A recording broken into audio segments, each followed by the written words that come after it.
Kumusta na po? Ano nga ba ang kahulugan ng buhay? Paano ako makakasumpong ng layunin, katagumpayan at kasiyahan sa aking buhay? Mayroon ba akong kakayahan upang punuin ang isang bagay na pangwalang hanggan? Napakaraming tao ang patuloy na hinahanap kung ano nga ba ang kahulugan ng buhay. Kanilang inaalala ang mga taong nagdaan at nagtataka sila kung bakit hindi nagtagumpay ang kanilang mga relasyon at sa worry nila'y walang saysay ang lahat ng kanilang mga nagawa, kahit naabot pa nila ang mga nais marating at matupad na pangarap. May isang sikat na manlalaro ng larong baseball na kabilang sa prestihiyosong Hall of Fame ng larong baseball.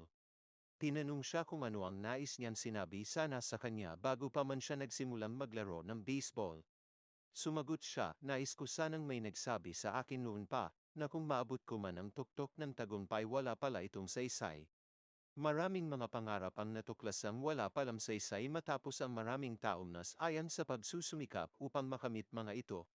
Sa mundo ng tao, sinisikap niya na makamit ang kanyang mga layunin at iniisip na dahil sa kanilang mga ginagawa ay masusumpungan nila ang kahulugan ng buhay.